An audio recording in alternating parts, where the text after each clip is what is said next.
Hello, everyone, and welcome to today's webinar, Intimate Partner Violence SBIRT, the WINGS intervention for young women who use drugs or alcohol.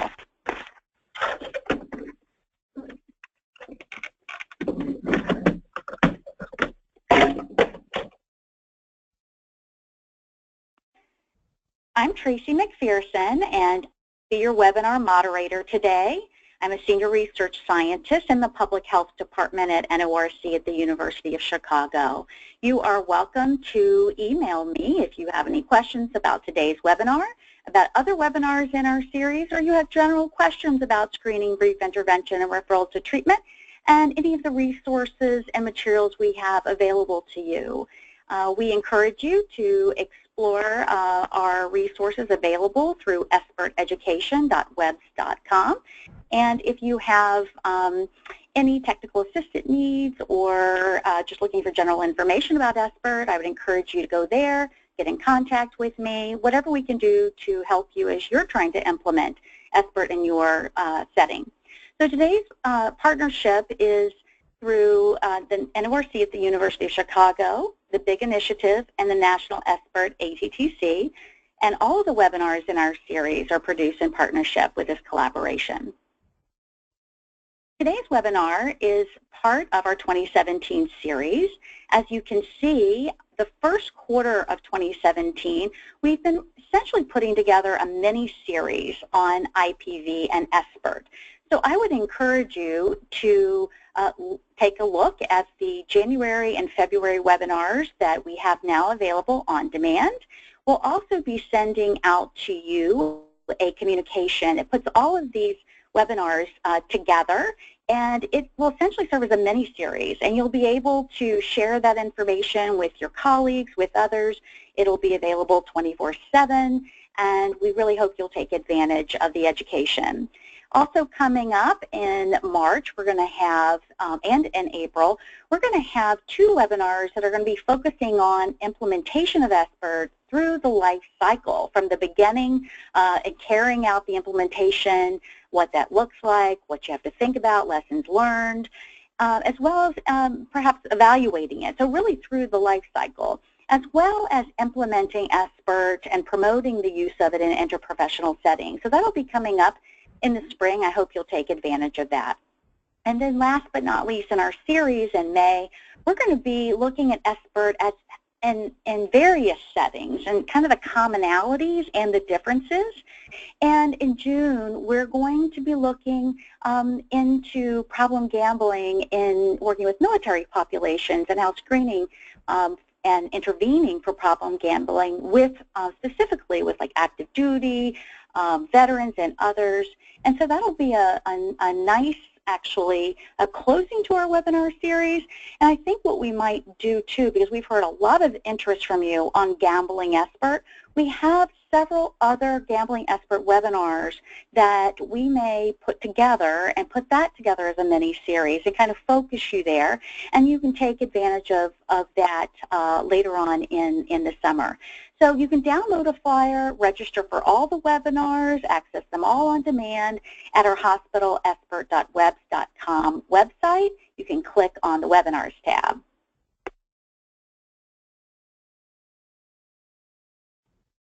Today's webinar materials are available on that same website that I was just referring to. We have a dedicated page just for this webinar where you're going to find the PowerPoint slides, any materials and resources. For example, in today's webinar, if we point to a particular resource that comes up through the Q&A or something comes up that our presenter would like to share with you, we will put a link to that resource on the same webinar page. So you'll be able to go back to that and find those materials on the same location. In addition to that, we will be recording today's webinar, and the on-demand recording will be placed there, and you'll be able to access that 24/7. In addition, we will be offering a certificate of completion following participation in this webinar. You'll be able to request that certificate also on the same website, and you'll be able to request continuing education credits. We're offering 1.5 NADAC CEs and the Certificate of Completion. After today's webinar, we're going to leave time for Q&A. If you're not familiar with the GoToWebinar questions pane, if you were to look up in your right-hand corner, typically that's where the GoToWebinar panel is. And in there is a questions pane. You can click on that. You can just simply type your question in. I would encourage you not to wait till the end of the webinar. If you think of a question, whether it's the beginning or the middle, just go ahead and get it into the queue, and then we'll try to take as many of those questions during our Q&A session at the end. And behind the scenes today is our technical facilitator, Misty Story. And if you have any technical questions about the GoToWebinar or other sort of administrative things, Misty will be answering those through the Q&A, the chat pane, so you're welcome to go ahead and put those in as well, and she'll be behind the scenes manning those. And today it's my pleasure to be able to introduce to you Dr. Louisa Gilbert, who's an associate professor at Columbia School of Social Work. She's also a licensed social worker with 25 years of experience developing, implementing, and testing multi-level interventions to address HIV/AIDS, substance abuse, trauma, partner violence, and other co-occurring issues among vulnerable communities in the U.S. and Central Asia.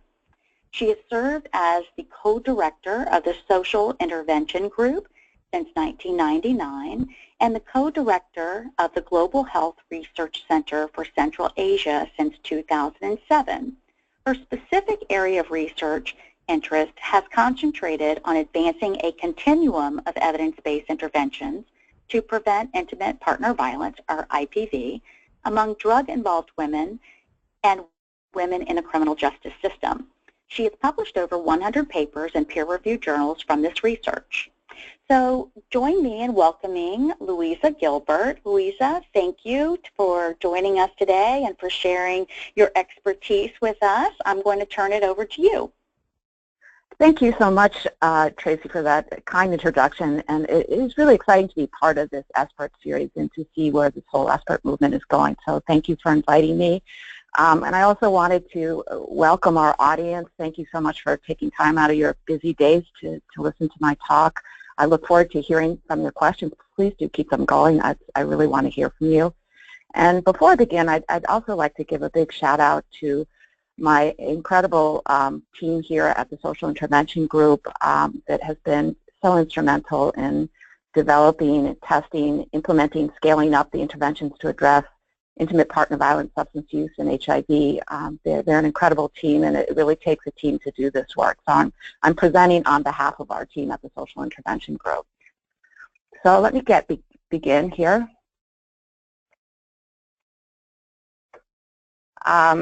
So today what I'd like to cover is, briefly go over the scope of intimate partner violence, dating violence, and what I call non-intimate partner sexual assault, which is also called gender-based violence. There's a continuum of these concepts, and really focus on adolescent girls and young women who use drugs or alcohol. Much of the literature has addressed the issue among adult women. There's less known about what's happening among adolescent girls and young women, among women who use drugs and alcohol. And then I'd like to go into the background and rationale of how we came to WINGS and to brief intervention to address intimate partner violence. And by the way, WINGS stands for Women Initiating New Goals of Safety. I'll talk about the research on WINGS and how we've advanced it over the past 5 years or so. And then I'd really like to spend most of the presentation going a detailed overview of the core components of the WINGS intervention, which is this SBIRT intervention, and show you some clips from our computerized self-paced version of the WINGS SBIRT model as an alternative type of intervention. And throughout, I'll be talking about how we can adapt WINGS for adolescent girls and young women, and at the end, talk about the tips for implementing WINGS. So it's a lot to cover, but I will do my best. So here, actually, before we begin, I'd really love to hear from where you're coming from. We'll do our first poll here. And so if you can just click where you're coming from, and then the next slide will also ask you how comfortable are you screening and for intimate partner violence and referring women for services. So we'll just give a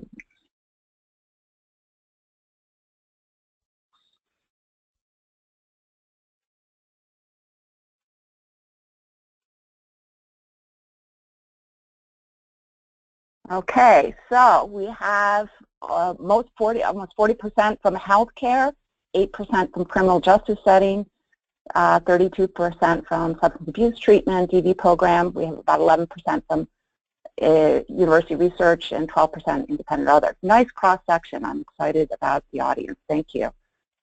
And now we'll get to our next poll question. How comfortable are you screening for women, identifying service needs related to IPV and linking them to IPV services?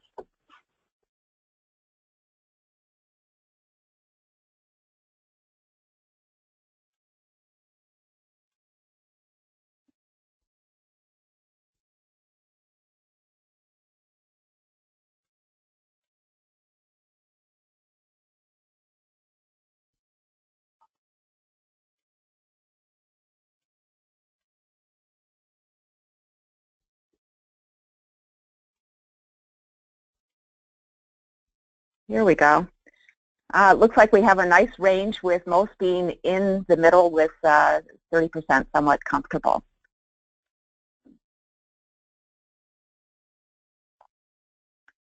So I think most of all of you in the audience probably know we are 1 in 4 women who have experienced physical and sexual intimate partner violence in our lifetimes.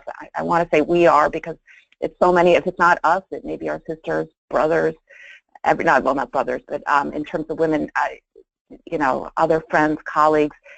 Every day, 3 women are murdered by their partners in the United States, and 12 women and men experience IPV every year. So it's a lot. It's a huge epidemic.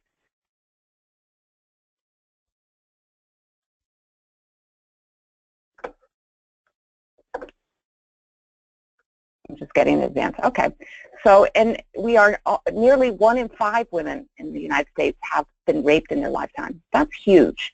45% of rapes occur when women are under the influence of drugs or alcohol.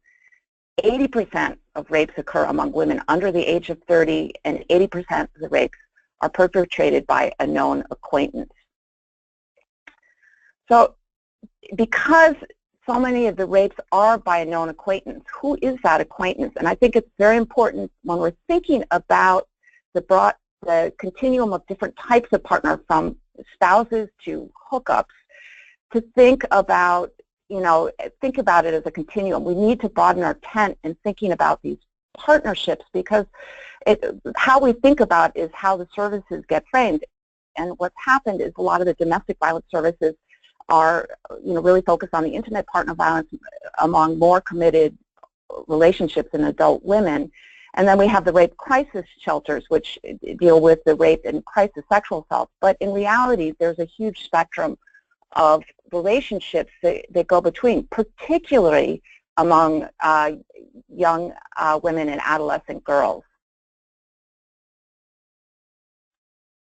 So if we look at the age of first experience of intimate partner violence, as you can see from this pie chart, almost 2/3 of the sample had experienced intimate partner violence by the time they were 24 years old. And about 1/5 had experienced it between 11 and 17 years old. So when you think about intimate partner violence, I think most people think of older, you know, at least young adult women. But the reality is it's going on in committed relationships, you know, with as young as 11-year-olds.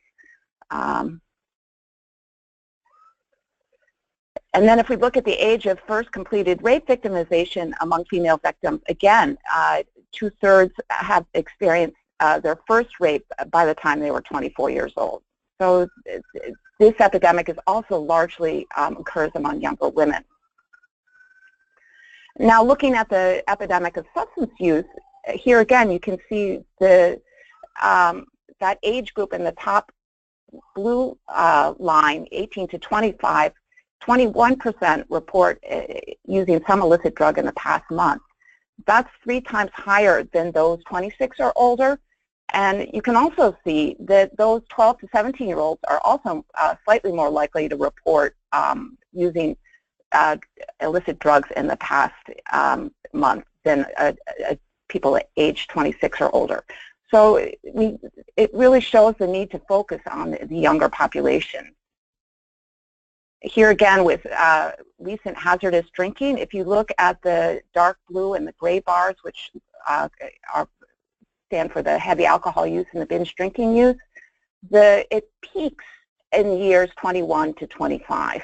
That's where we have the highest group for both heavy alcohol use and binge drinking. So I think these, taken together, what this data shows is that adolescence and young adulthood are really a high-risk period for experiencing intimate partner violence and sexual assault by a non-intimate partner. And they're also a high-risk period for illicit drug use and hazardous drinking. About half of all sexual assaults among women under the age of 30 occur when they are under the influence of alcohol or drugs.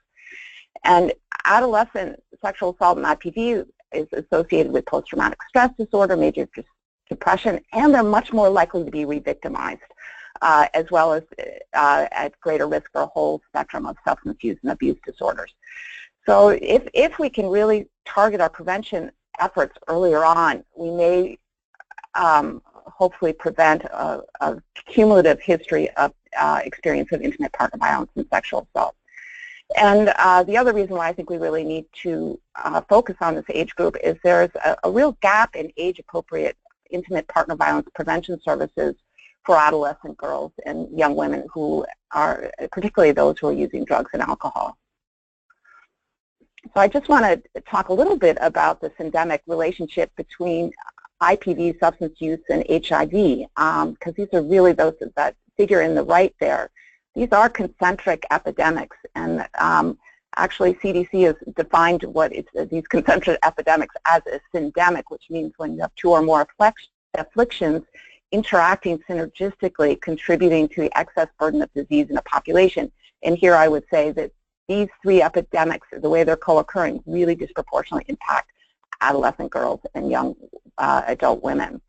So past year physical and or sexual IPV rates among clinical and community-based samples of women who use drugs range between 23 and 50%. Now these rates are 3 to 5 times higher than clinical and community-based samples of non-drug using women. And strong relationships have been found. There's 2 decades worth of research showing very strong relationships, particularly between alcohol use and IPV for both perpetration and victimization, but also for different types of drug use, particularly crack cocaine use and IPV, both perpetration and victimization. More recently, there's been some research showing that IPV victimization increases the likelihood of subsequent opioid use among women, and this is pretty noteworthy given our epidemic of opioid overdose in this country. So here is, many of you may be familiar with the power and control wheel that was to really depict the different types of intimate partner violence and how they together comprise a constellation of abusive and controlling behaviors. About 15 years back, a group from the National Center on Domestic Violence, Domestic and Sexual Violence, came up with a power and control wheel just for women who use drugs and alcohol, really shows the different ways that violence intersects with their drug use. For example, the way that partners encourage women to start using drugs and then will often prevent them from getting drug treatment. The economic abuse of spending all the household resources on drugs, using threats like they'll report them to child welfare for their drug use. So everything their drug use plays a key role in the way the abuse plays out. I just want to make a pitch here for the 2 webinars in earlier in the series, if you didn't get a chance to watch them, they go into more detail in the relationships between substance use and intimate partner violence, so I highly recommend them. So intimate partner violence, there's a tremendous cultural variation, and it covers, as I mentioned before, a wide range of romantic, dating, sexual, and marital relationships that occur from adolescence to elderly. And if you can just take a moment and visualize all the different types of relationships that could be considered intimate partner violence and really think about what that looks like among younger women and adolescents, so we can widen our tent of considering these relationships. And we also really need to consider the intersectionality of sexual orientation, sexual identity, race, ethnicity, and class identities, and how they influence the experiences of violence that adolescent girls and young women experience. Adolescents and young adults tend to have a much more fluid gender and sexual identities and a greater range of sexual partners that we need to consider. And IPV prevalence rates are similar among women in same-sex and heterosexual relationships, but they have been found to be higher among women who identify as bisexual. So we need to keep all these sort of different aspects of social, intimate partner violence when we're thinking about an intervention. So when we started to actually turn our wheels to thinking about intervention, we were pretty sobered by the fact that only 1 in 10 women who need substance abuse treatment are currently receiving it. And only 6% of the women who use drugs who need IPV services are receiving it. So our big question, which really started the whole journey of WINGS, was how do we find the 90% or more women who use drugs who are experiencing IPV or dating violence and link them to violence prevention services and provide resources to reduce intimate partner violence? If we just focus on substance abuse treatment facilities, we're not going to get to them. So we really need to think, where do we find them in the community? And if we're thinking about young women and adolescent girls, I think the major systems of care that where women who were likely to find women who are disproportionately affected by both partner violence and substance abuse. Community corrections, emergency care is another huge system of care. HIV and STI services. But if we want to think broader and how to get out to a wider range of women, we also have to think about schools, colleges, and social media. So in thinking about what type of intervention, we really looked towards the SBIRT model. And when we were brief IPV interventions based on SBIRT models have been found to be effective in identifying IPV and linking women to services in healthcare settings, not among women who use drugs, but in the general population of women. They have a typical screening protocol and referring women to services, not so much with the brief intervention part of SBIRT. And research shows that women who talk to a provider about their experience of intimate partner violence are 4 times more likely to access intimate partner violence services and 2.6 times more likely to leave an abusive relationship. So a brief type of intervention where you talk, you get screened and referred can really make a difference in addressing the IPV. And the other great thing about the IPV SBIRT model is that they can be combined with other SBIRT models for alcohol use, drug use, depression, PTSD, to really yield a fuller assessment for differential treatment planning. And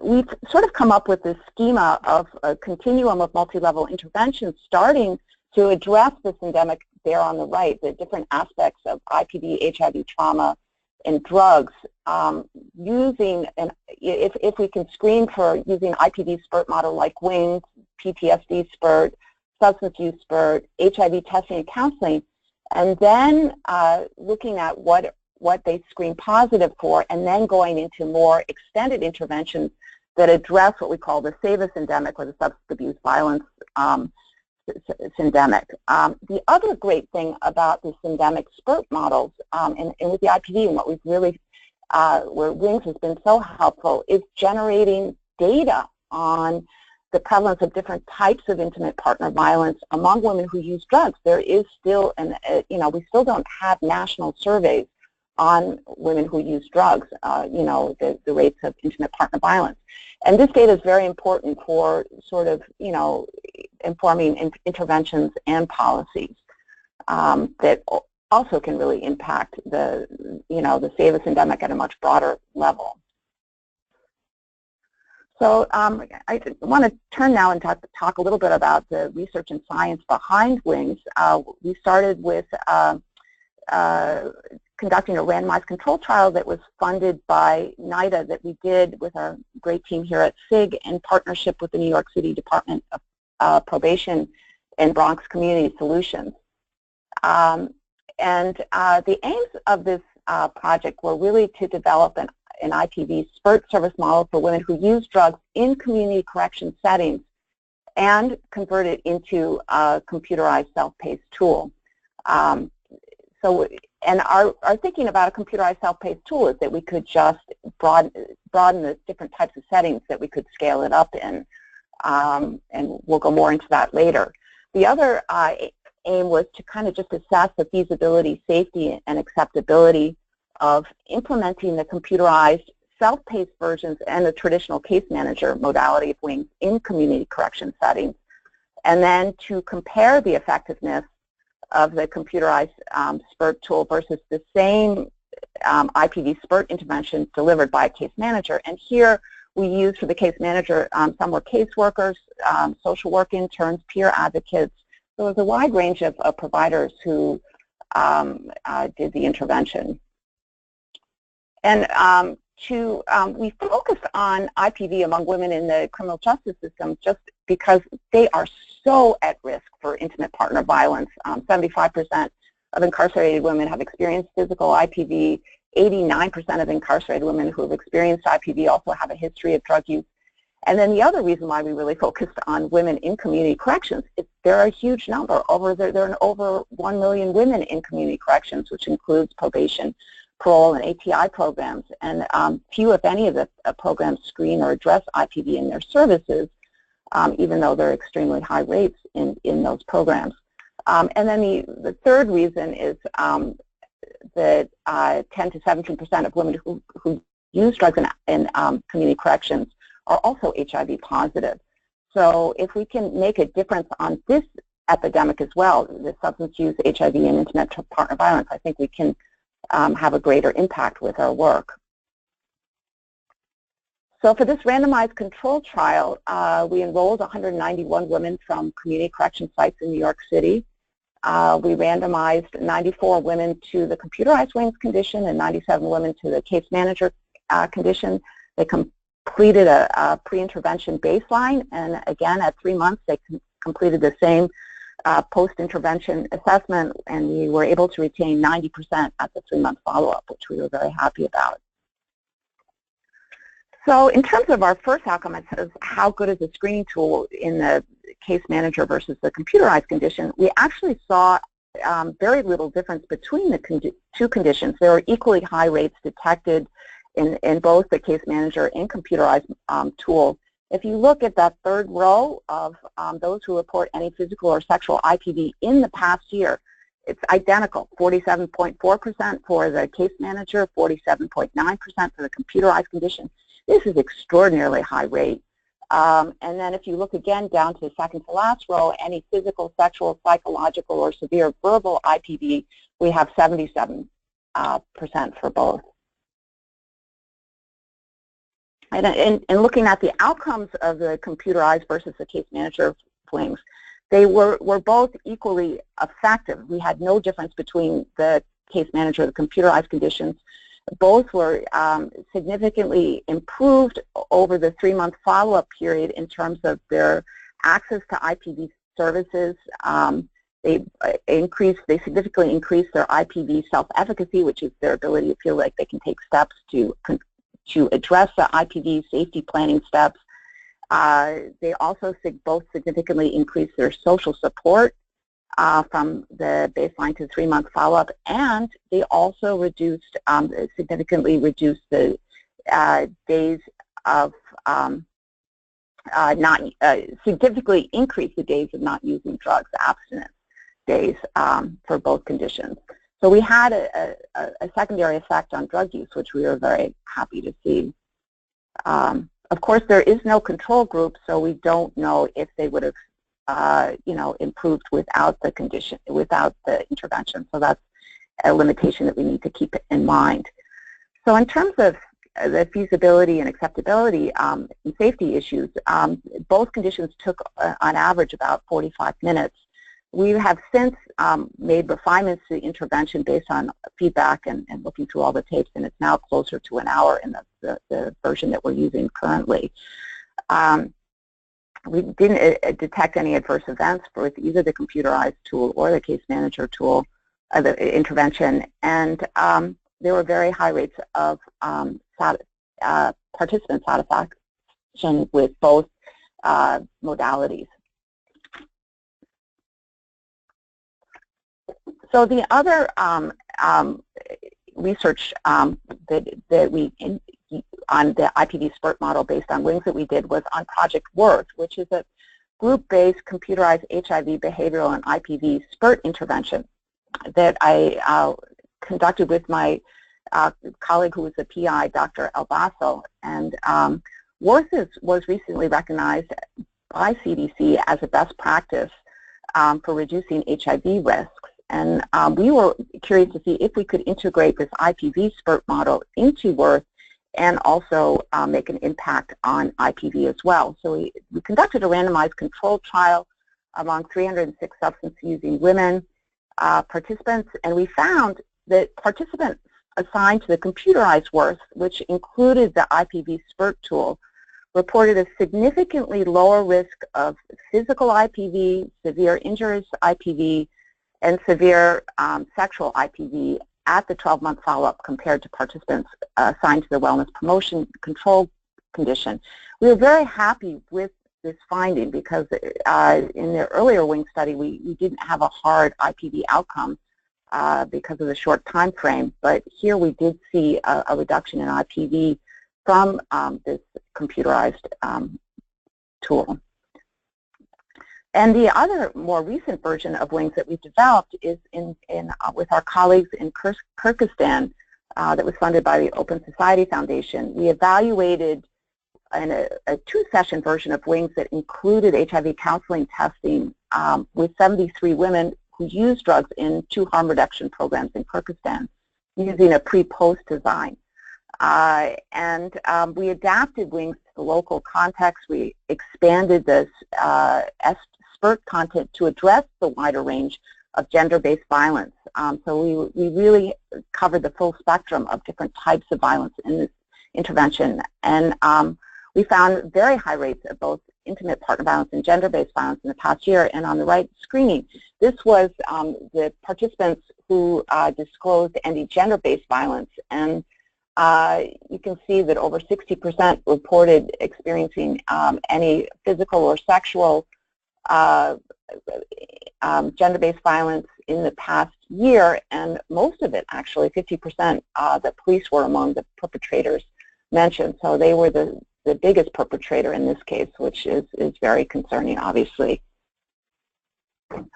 And what we found is at the 3-month follow-up, participants experienced 59% fewer physical IPV incidents in the prior 90 days than at baseline, and 27% fewer physical gender-based violence incidents. And they were also less likely to use drugs and more likely to receive any kind of gender-based violence services. And almost 90% successfully completed that HIV counseling testing. So we were happy with these results.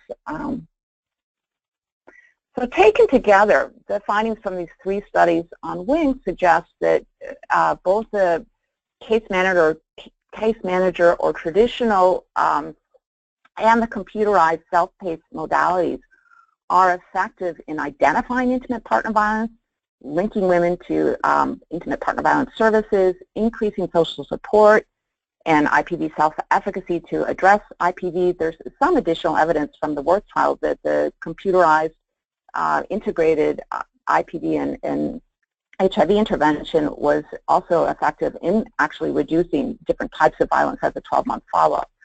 And the other big two take-home points are the Wing SBIRT model may be integrated with a continuum of HIV testing and behavioral interventions to reduce IPV and HIV risks and increase HIV testing. So having a secondary impact on HIV is very important to us, as well as the fact that it can be adapted to address other forms of gender-based violence. And I think this is particularly important for adolescent girls and young women, that we can come up with one tool that addresses the broad spectrum of both intimate partner violence, dating-based violence, and non-intimate partner sexual assaults or gender-based violence.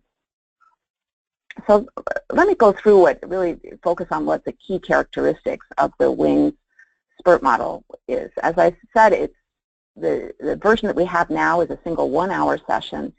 It is designed for women who use drugs or alcohol, but we have adapted versions now for sex workers, and it may be adapted for other women at risk of IPV. It's designed for women aged 18 or older, but we are really eager to adapt it to adolescents. And it's also designed for women, either cisgendered or trans women, with female and or male partners. So it's very flexible, and the way it should be. It focuses on victimization mostly, but we also we do some screening for perpetration in the model as well. It addresses violence by intimate partners, as I said, but it can be adapted to address other forms of gender-based violence. It may be delivered by a provider, a lay professional, peer advocate with adequate training and supervision. Typically, the training takes about 8 hours to do. And it may also be delivered using a computerized self-paced version on tablets, mobile phones, or PCs. The Wing SBIRT model uses motivational interviewing as a core clinical skill. I imagine a lot of you are familiar with motivational interviewing, but it's a client-centered method of communication for strengthening internal motivation for change, and we really use the OARS acronym skills, which is asking open-ended questions, A, actively affirming and validating, R, using reflective listening, S, summarizing. And the whole kind of, it's very non-judgmental. It's really starting where the women are at. It's affirming women themselves as experts on their issues and as the primary agents of addressing intimate partner violence, substance misuse, or any other co-occurring problems. They are the decision makers, and we're just facilitators in partnership and collaboration with them. So it takes a harm reduction approach towards improving relationship safety and reducing risks for intimate partner violence and gender-based violence. And this really is from years of working in the DV field, where, I think a lot of folks, when they first get into it, feel this need to rescue women out of relationships. And the reality is, 80% of the women are going to go back to staying with their partners for a wide range of reasons. So if they choose to stay with their partners, how can they choose to stay safely and not being judgmental about the relationship, but just letting the women sort of really figure out what they want to do and support them in their decisions. And the core components of Wings, it follows, these are in every single version of Wings, we follow these core components. It starts off with a brief psychoeducation on substance misuse and experience of different types of IPV and gender-based violence that women experience. And it's tailored to a wide range of different types of sexual partners, and it's interactive back and forth. We actually use that power and control wheel and get women to walk through it and ask them, how familiar is this with women that you know, these types of violence is happening, and really getting them to kind of identify and put together, sort of connect the dots between the different types of violence and how that is related to their drug use. And then we do a screening for intimate partner violence, which can also be done for gender-based violence, using a validated tool. And we provide feedback on the risks. If they're at high risk, we let them know. The computerized version does it automatically, but we have a scoring range, and we have it high, some risk, or at this point, no or low risk based on what you're saying. And that's followed by, you know, a motivational interviewing piece where we really try to elicit that internal motivation to address intimate partner violence in relationship conflict by weighing the pros and cons of you know, of their relationship conflict, and highlighting any change talked. And then we move into the safety planning, which we've adapted for women who use drugs.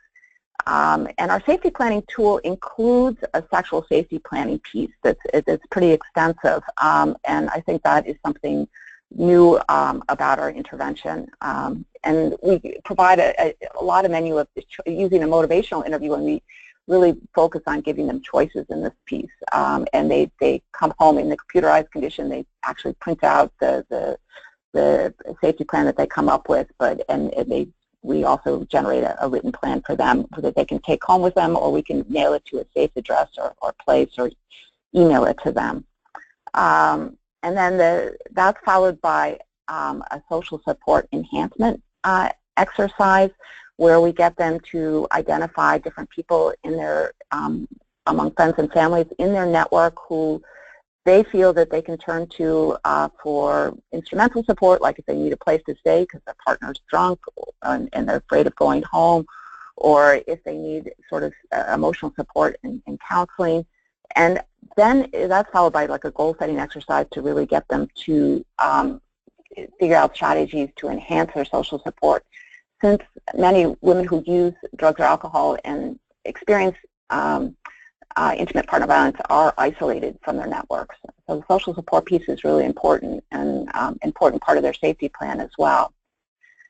And then we go through a whole piece of identifying and prioritizing their service needs to address intimate partner violence and gender-based violence. And this could be a wide spectrum of things, from housing to jobs to, you know, anger management for their partners, to couple-based counseling, to your traditional sort of domestic violence program services, and then linkage to age-appropriate intimate partner violence and gender-based violence services. And I have to say, it is challenging to find services for intimate partner violence for the younger women that they feel comfortable going to, and that are sort of tailored towards the issues that they're experiencing. And then we end with a goal setting, you know, to follow up on the services, the social support, the safety plan, to improve relationship safety and reduce intimate partner violence.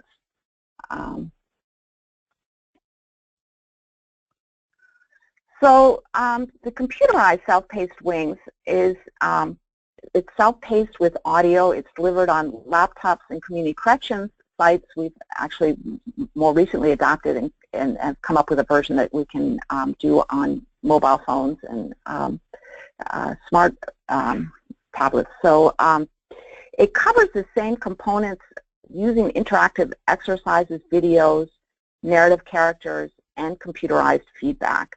And what we do is the case manager sets up, or whoever the provider is, sets up the participants on the computers. This is what we did for the trial, and was available for assistance if needed during and after the intervention. There's a video link if you want to go back and see it from the slides.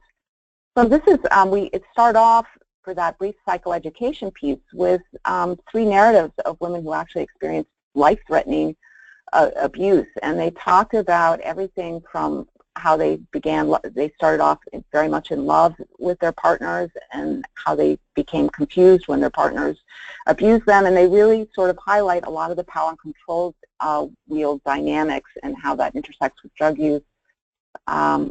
Then we go into the screening. They can do it with audio or not, and there's about 10 questions for the screening or more. And then the safety planning, they, you know, are asked they're prompted to put in, you know, answers to the safety plan that can be printed out later, as I mentioned. Here's the social support map exercise, what it looks like. It's, you know, ask them to name people who can give them practical support, or, you know, and they do that for emotional support and advice as well. And then in the end, they do goal setting around it. You can see that here's the goal setting. And here is in terms of identifying, what are their overall goals, what do they want to do, and then coming up with services based on those goals. This is what it looks like. And then actually referring them to interventions, to services in the community based on what they selected. So we have, as I mentioned, a newer version, computerized version of it to disseminate, and it can be, it's a web link that you can use. It's a Qualtrics, and that's, you don't actually need the Qualtrics program to do it. If you want to collect data on it, then you do need the Qualtrics program. It's, it can be adapted to the local context if you have people who can program in Qualtrics. And it does have secure data storage if you are interested in collecting data, and it has good performance on laptops, tablets, and phones. So some of the benefits of the computerized self-paced model are it seems to be equally effective to the case manager model based on the research we've done so far. Other studies have found that it increases the disclosure of IPV. It may provide a greater sense of privacy and confidentiality, particularly in settings where women are fearful of disclosure of violence. And I think this may be particularly true with adolescent and young girls. And I think it also may extend the reach of IPV services in overburdened high caseload settings. A lot of you are coming from healthcare settings where it's very hard to have that time to do an hour intervention, but patients have a lot of time if they're waiting in a waiting room, or there's different places in the criminal justice system. It's the same story. I mean, there's very high caseloads with the probation officers. They don't have time to screen, but if we could, there's a lot of waiting time to see a probation officer. So the idea is, can you set up, tablets and waiting areas that women can use to do the intervention. The other advantage is it can be translated into different languages in settings where there is a lack of bilingual speaking staff. We have not translated into any language yet, but it's totally doable. And as I mentioned before, it may be a preferred venue for adolescents and young women who may not trust providers, or who just may be easier to reach online. The other thing is that it can be delivered with less staff training and expertise, and it also can enhance the fidelity of implementation and standardization of delivering the SBIRT. I mean, there is a lot of time when staff turnover and intervention drift. You don't have that with a computerized tool. You get outdated computerized tools as the downside, but and it incorporates narrative characters that resonate with the different populations of women who use drugs. People really relate to the video clips of women that we had talking about their experiences of violence, which was very helpful. And there are potential cost savings and scalability with it. And the other big thing I mentioned before is it can generate aggregate data that can be used to inform policy and programs to address IPV in agencies and with different communities and populations. So some of the drawbacks are, obviously, you need basic computer equipment and technical assistance. People ask what happens if a woman becomes upset or distressed going through the tool. And we do recommend having a provider, nearby who can be ready, trained and ready to assist. And the big question is, can a computerized tool replace a clinical connection that a case manager or peer advocate can provide in delivering an IPV SBIRT service? I think that largely depends on the context and agency that you are. If you're a substance abuse treatment agency and you're going to be continuing to work with the women, you may want to do that SBIRT, IPV SBIRT in person with them, so that you have all that information with them. So it depends on whether the idea is if you're just going to link them to services, then a computerized tool may work better. There is also some concern about maintaining the security of IPV screening data. With the computerized tool, you need the computerized security protections. So moving on to really thinking through what does it take to implement IPV SBIRT model like WINGS in the type of settings you may be in. There are several different considerations. First, you need the training, which is like an 8-hour training, the time to be able to do the intervention itself, and whether you use the computerized tool or you're doing it in person, it does take time, and there are often referrals and crises that you identify and then you need to work with. So that is, you have to see how mission focused it is, and then you need leadership commitment to do it and buy-in. And then the key thing is, which we'll talk more about later, is really building that network of services, referral sources that you have an active connection with, because that piece, it really helps having the enhanced referrals, people that you know that they can go to for different types of services. And then for the computerized condition, you need the tools, and for the case manager one, you really need a confidential space to do the screening. The computerized one can be done as long as they have privacy, that people can't see the screen. So that is helpful in terms of crowded spaces. And some of the other considerations are, do you do a universal or selected screening approach? That really depends on your agency context. The other thing that's really important is to know the reporting requirements for intimate partner violence and child sexual abuse in your state. For example, of having sex with a minor who's 5 years younger in your state and inform your participants. And then it's also, I think, before beginning, really strategizing how to best reach young women who use drugs, experiencing intimate partner violence or gender-based violence, who are not linked to services in your community. That is our real thrust right now. Some of the other issues, I often get asked the question, well, with women who use drugs and experience intimate partner violence, do you start with IPV first or substance misuse first? And I really go back to kind of what is the harm reduction maximum. You really start where the woman is at and work with whatever issues she wants to work on first. And adapting, the other thing is really, if WINGS can be and should be adapted to the age, race, ethnicity, gender, and sexual identities of your target population. In all the different core components should be adapted. And then I think really deciding whether you want, what version works better for you, the computerized or case manager version. And as I mentioned before, building that network of age-appropriate IPV service referrals and partners. So that is, there are many. Intimate partner violence and substance use are largely shaped by poverty, unemployment, trauma, other issues, and we really need to make those connections and figure out what are the services and prioritize them that are going to make the biggest impact on intimate partner violence and gender-based violence and substance use. So in building that network, you really, again, want to really think about what services are going to be best in targeting the age of and range of partnerships of your participants or clients. Think about women-only centers. It would be so great to have evening and night hours for adolescent girls or young women who are seeking crisis intervention services, post-assault, or just have a safe space away from a potentially violent partner.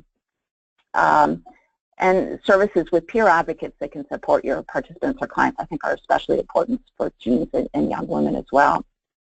So what I'd like to do now is just get a sense from you, what are some of those of you working in service settings, what are some of the barriers that you experience or you would experience in implementing WINGS? And if you're not working in a setting, you can just put not applicable for those who are.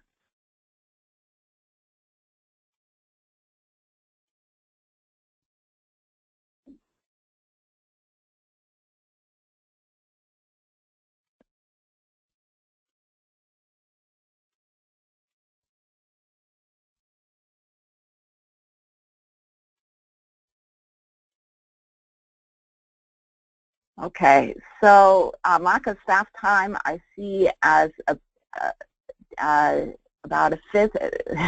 A lot of people say. So let me add this up quickly. My brain is a little. So 37% said big or very big, and then 20% said a little, and 8% said not a barrier, and then there's about a third not applicable. So I mean that is an issue that you may want to consider for those who have. It's a very big or a big barrier. You may want to think about the computerized model. So let's go on to the next question. So, oh, is that the same one? How comfortable would you be screening women who use drugs? I want to get a sense of how comfortable you are after having gone through this seminar. So just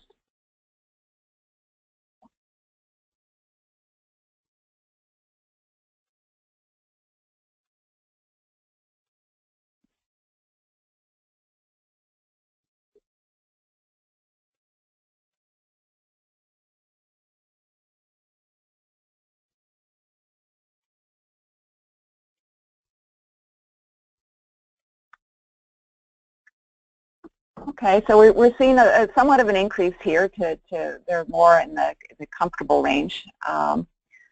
So let's go on to our next question. Is that it?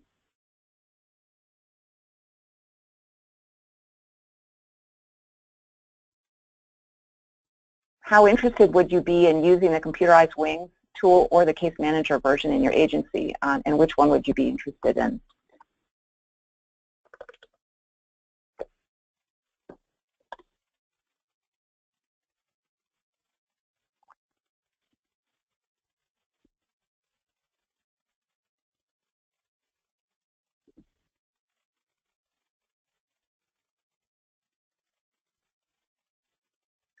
Okay, almost half say they would be interested in using both wings models.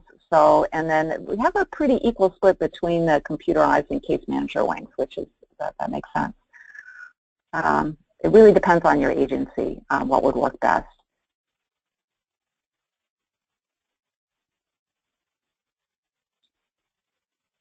Then how interested are you in additional in-person training on wings implementation? We can.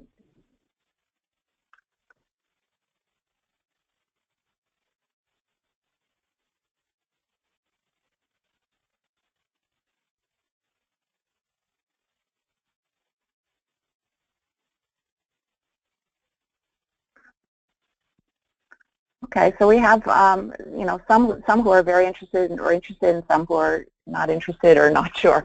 So that's fine. No, that's, I mean, I just, and how about there should be another one there.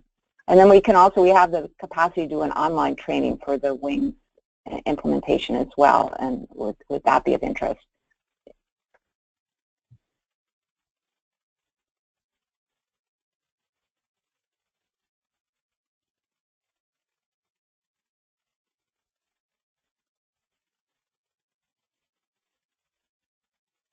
Okay, so more are interested on an online thing, which makes sense because you're all over the country and coming to New York is not so easy. So, or wherever. Okay, so I think that was it for the poll questions.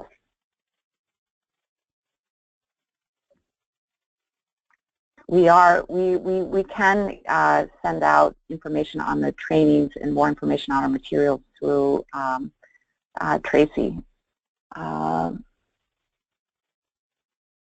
So I think we're just getting this.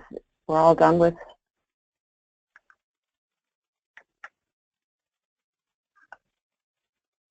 Getting the slides back here. I'm just waiting for the slides to return here.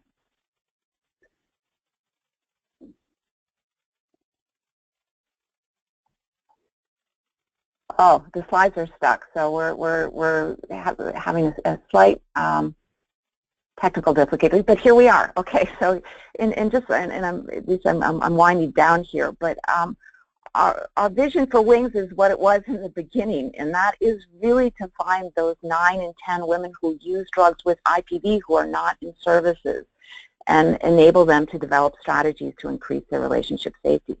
So we are interested in scaling up Wings in a whole range of settings to reach these women, and we're particularly concerned about young women and adolescent girls who may not, have access to any other services.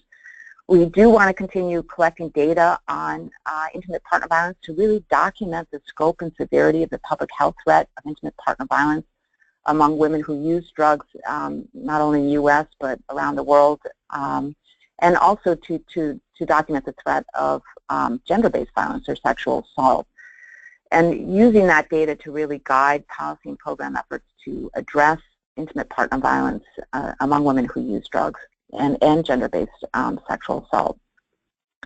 And then our vision is also really to scale up WINGS in a wider range of settings to reach those 9 in 10 women.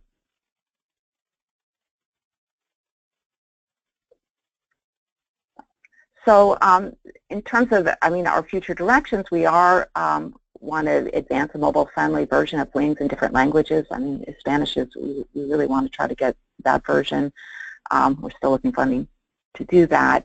We want to adapt WINGS for adolescent girls, as I mentioned throughout. Adapt WINGS to address perpetration and victimization among men. I think that's very important. I think men also experience intimate partner violence, and I think the tool can be adapted to address both perpetration and victimization.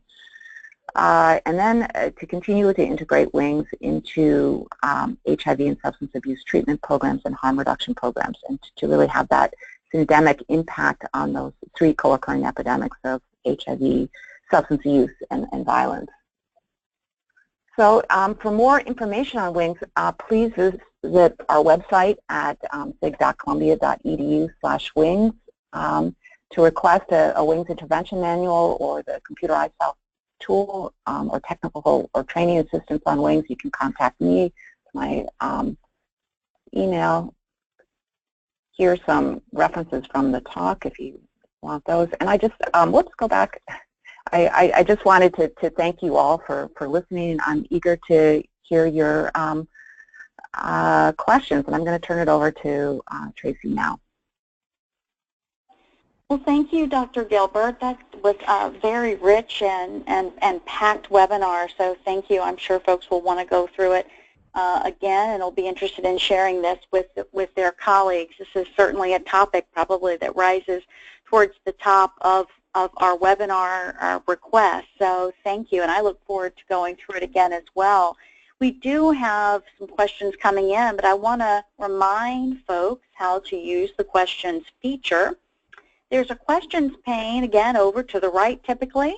You can simply click on the little plus icon. It will drop down, and that's where you can type in your question.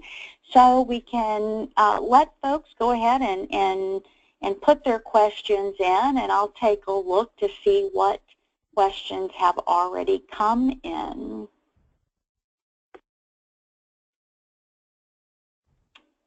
Okay, so the first question we have, so you talked about the WINGS program, and this question is, how can an agency access the WINGS program if they wanted to implement it?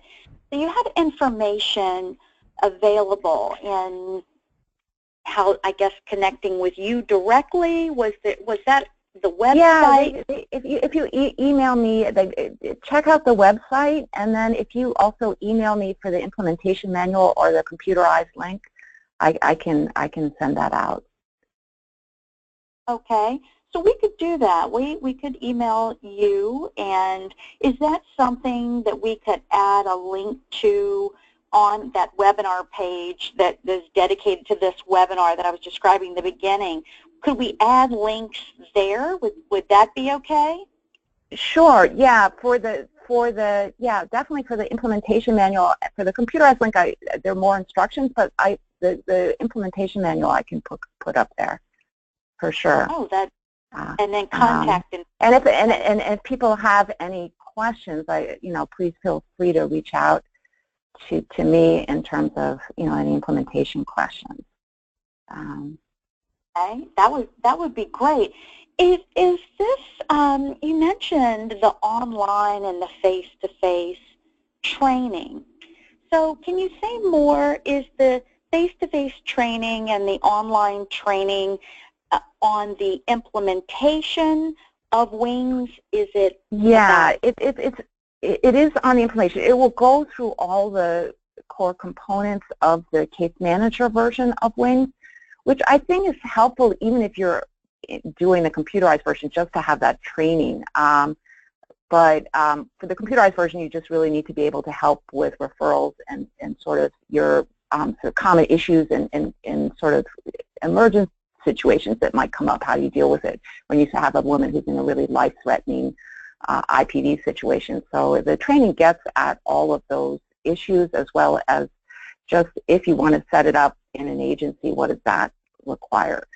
So we have done an 8-hour training here at our research center. We can do another one, but there is also a possibility. We haven't done an online training. The reason why I wanted to poll for that is that I realize it's just easier for a lot of folks. So that's something we could consider as well. Definitely. We also get a lot of requests for online training, and we even get requests for just a brief kind of virtual tour so people know what's in the training, like a 3 to 5 minute overview of what the live training is about or what the web training might be about. If you have anything like that, we're glad to put that on our website so people can get an overview Sure, thank of you. it. No, that would be great. That would be great. I can at least, have our website talks about, the training, but I think we could definitely, come up with a description for the training for your website too, which would be great. Terrific, terrific. And one of the questions that has come in here, let me go up a little bit here. Has it been thought of in terms of being implemented in junior high and high school during sexual education? I think it would be great. I absolutely think it would be great to do that. And I don't know if there are other interventions that have gotten to this type of dating violence, intimate partner violence, sexual assault that are in high schools at this point. And it is geared for women who use drugs or alcohol, and I think if the question is, would you want to make it broader for a population that may be using alcohol and drugs, which is very prevalent in some, in a lot of high schools and junior highs. So I think it would be just adapting it to that target population, and you may want to come up with a version that covers similar core components just to make them aware of intimate partner violence. I was shocked when I read that a fifth of all the intimate partner violence cases occur between 11 and I think it was 17-year-olds. So I mean, it starts young, and that's where we need to go. Mm-hmm. And so similar to that, and at the collegiate level, something that could be implemented in a college setting. Sure. Different levels. Can you speak to that? No, I think the online version you could easily, I think, implement. It could be done in the reproductive health services, and they do have counseling services as well. A lot of colleges with the Title IX programs do their own sexual assault sort of prevention stuff, but it's usually very brief in orientation for like an hour. What does consent mean? It doesn't really cover what do you do if you're in intimate partner violence, and there is intimate partner violence going in that age. And so I do think it could be something that could be offered as I think the online version might be appealing to folks in particular, but to have counselors trained as well would be great. Mm-hmm. And there's a lot of substance use that goes in with the violence that occurs on college campuses. So the intervention is particularly targeted towards women who use drugs or alcohol. So I think it is relevant. Sounds like a future project in the making for you. Yeah. Let's see, we have some yes, additional. Yes, Yes, a good one. I can see a couple of additional questions coming in.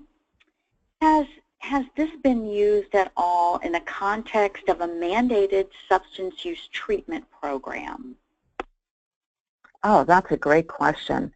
I don't know, it hasn't. I am working with it's now being implemented as part of a SAMHSA grant in a methadone maintenance treatment program, but I'm not sure. It's maybe some of the clients are mandated. I'm not sure. I can find out. Yeah. Okay, thank you. Let's see, a few more questions coming in. So I think you mentioned this earlier about the use of harm reduction as part of the intervention. So this question is about how does someone use a harm reduction approach in WINGS specifically? The harm reduction approach is really letting the women decide what they want to do in terms of how they address the violence and their substance misuse. So and to drive them, the whole idea is to help enable them to move to a safer place, but let them drive the change. And I think that's sort of the fundamental principle of harm reduction is rather than saying, you know, you absolutely have to get out of this relationship, you know, rather than giving them the advice and telling them what they need to do.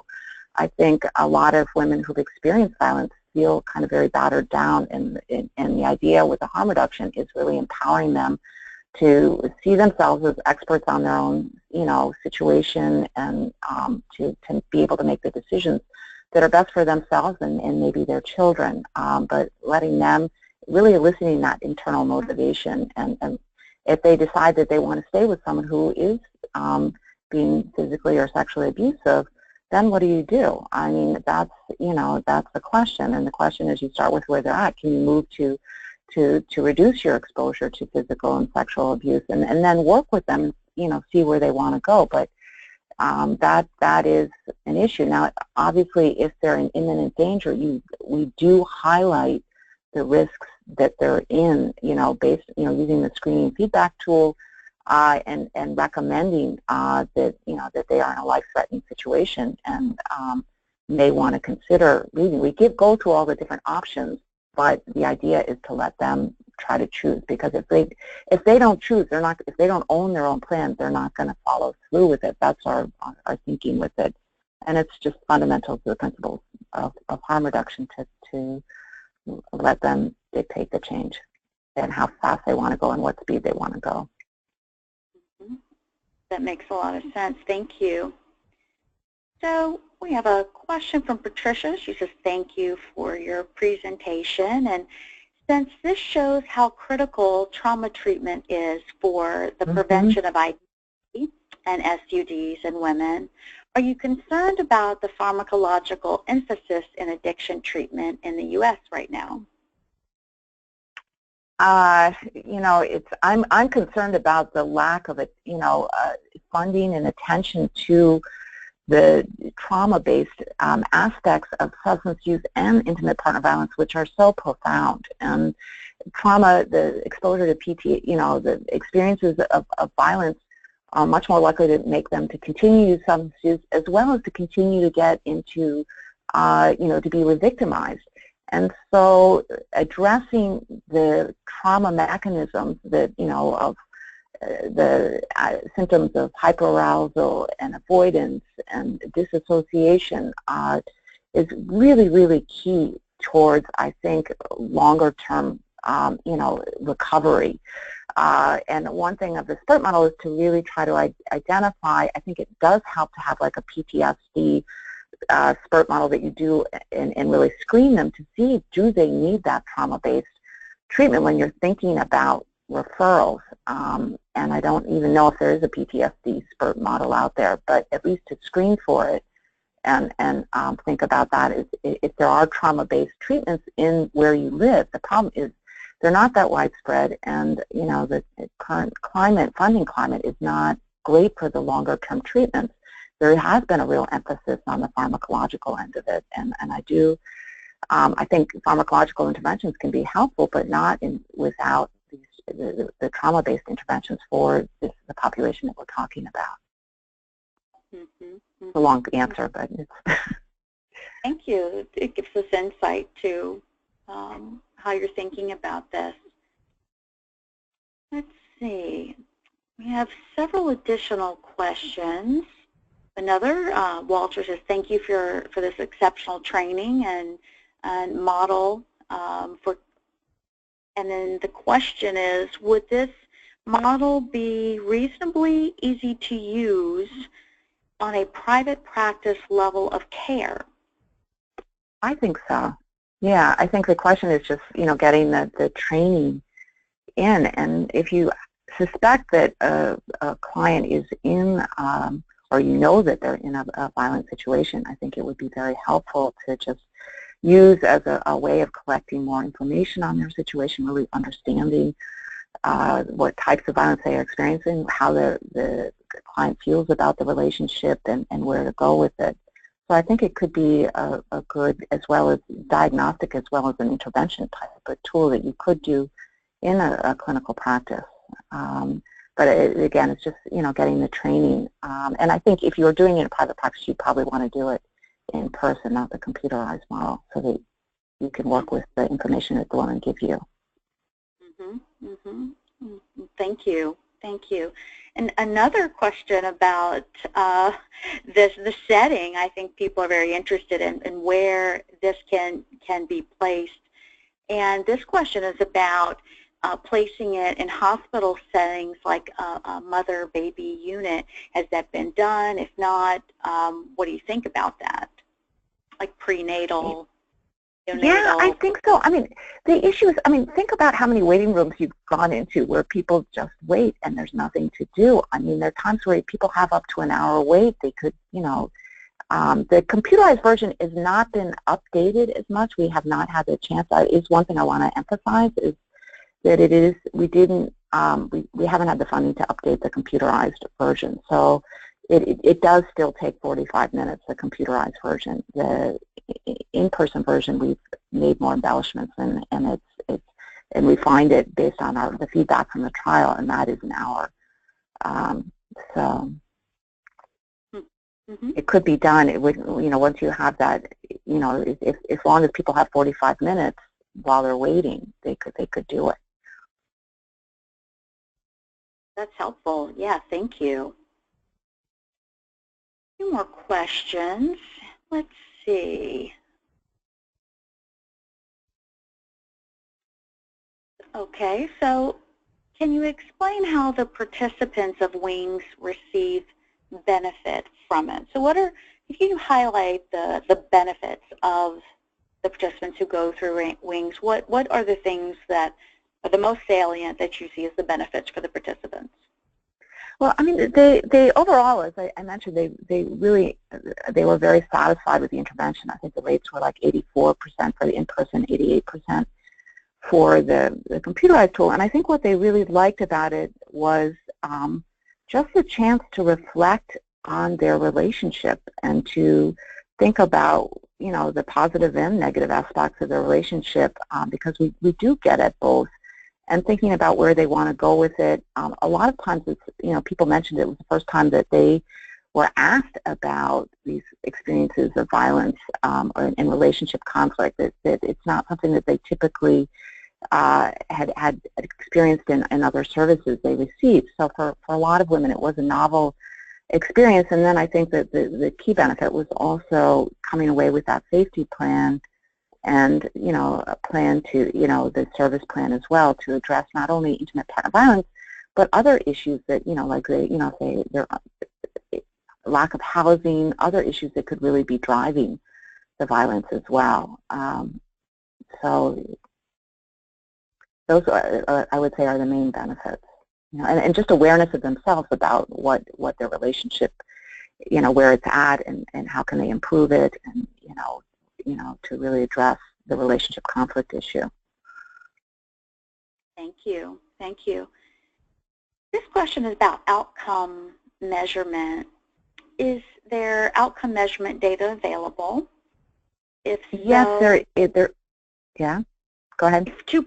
You go ahead with the first one, then we'll go with the second part of the question. Go with that one first. Yeah. So on the website, I posted 3 articles that I've published on the WINGS SBIRT model, so that outcome data is there that you can go through.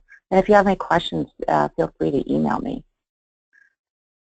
Yes, in fact, during your presentation, I found one of them, and I provided a link in the chat box to PubMed, and I actually looked and saw that APHA full text is available. So if you link to the link that I shared, and to see, was it just the abstract, see the full article, but the 2016 article, it actually is available full text. So once folks are there, they can icon and it'll bring it up. Great, thank you for doing that. And it's also on our website if you forget where it is at, and go back to the slides.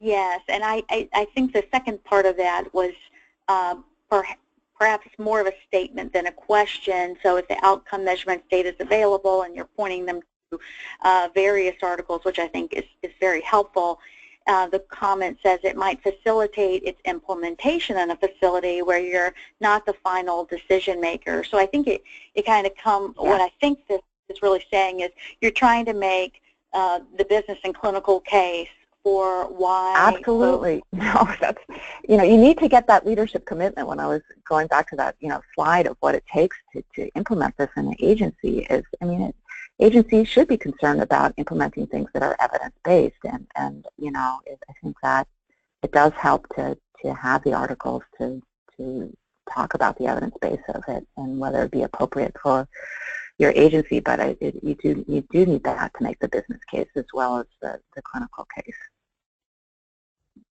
That's exactly right, and I think it's my perception, and tell me if I'm off base here. My perception is that it's growing. Maybe it's more in the infancy or adolescent stage than some of the others, particularly tying IPV and an SBIRT model together. It seems like people are very hungry for the information, but often can't find the research or the outcomes that talk about the intersection. So it seems like there's a lot of growth opportunity here to me. I think there's a lot of growth, and I think it still remains a really underfunded part of our public health research agenda. There's a lot of research on HIV, on intimate partner violence that kills 3 women a day, and there's still the intervention development in terms of the evidence base is near where the HIV field is or the substance abuse treatment field is. So that's I think there's still a real need to develop a whole range of different types of partner violence interventions for different types of target populations. Exactly. Now, I'm going to wrap up really soon, but I am been sort of putting together a couple of different comments and trying, and I don't know much about this particular area, so this may mean more to you than it does to me, but in terms of the connection of WINGS and social emotional learning initiatives, is there sort of a logical implementation connection there? I don't know if you're familiar with those initiatives. If you can speak to that. I'm not familiar with the social emotional. If they can text in what that is, I can maybe. And perhaps what we might do is ask Sue to follow up with us, and she could send her question to us. Please do. Please, yeah, send it to me. Email it to me. I'd be happy to. Yeah, that would be great. Great. Well, thank you. So I'm going to thank you for this excellent webinar today and your time and all of the information and the education that you shared. There are many people who are thanking you as well for this, so I very much appreciate it, Dr. Gilbert. And we are going to close the Q&A session for today and just remind folks in the last few minutes that on the hospital.sbirt.webs.com website dedicated to this particular webinar, you're going to find the PowerPoint slides where I'll add links to some of the materials we talked about today. You'll be able to request your certificate of completion. You will also be able to view the on-demand recording for anyone who is going to go through the on-demand recording and would also like to benefit from the continuing education and their certificate. Once you complete the on-demand webinar, you'll be able to request their certificate and go through that process, as well as we would ask both those attending live and those attending on demand to complete the evaluation survey. In fact, Misty has posted a link, and it's a very, very brief evaluation survey. And I would just encourage everyone to take a moment, maybe even now while we wrap up, and to say thank you for doing that. It really helps us to maintain our funding, to provide the quality speakers that we're able to offer to you, like Dr. Gilbert today. And so that's very important evaluation information that we gather from you. So please complete that. Also, you'll receive a follow-up email that will also give you a link to various pieces of the things that I just mentioned, and that sort of summarizes the recap. We hope that you will look out for that.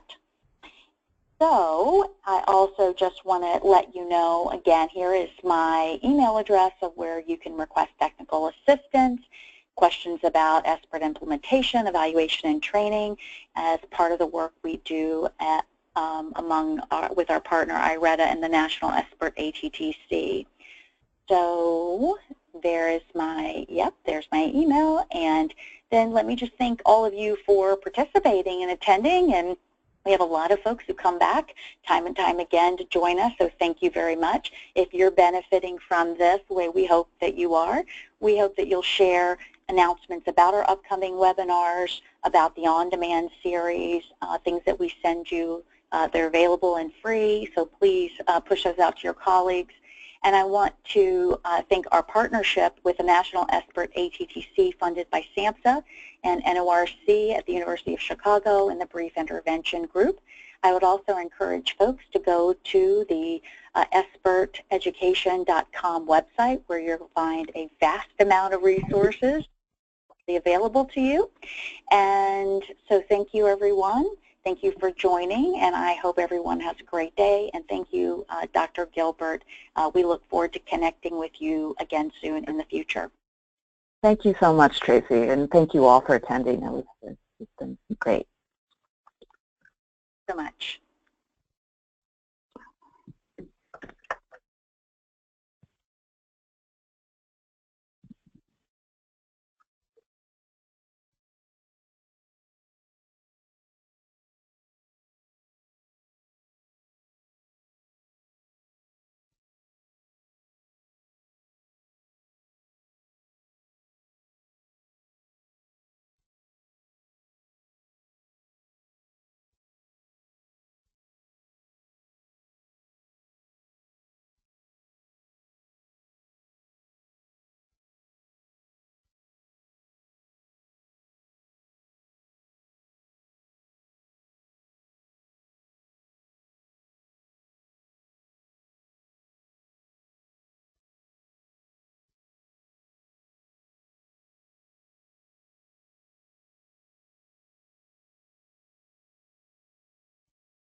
you.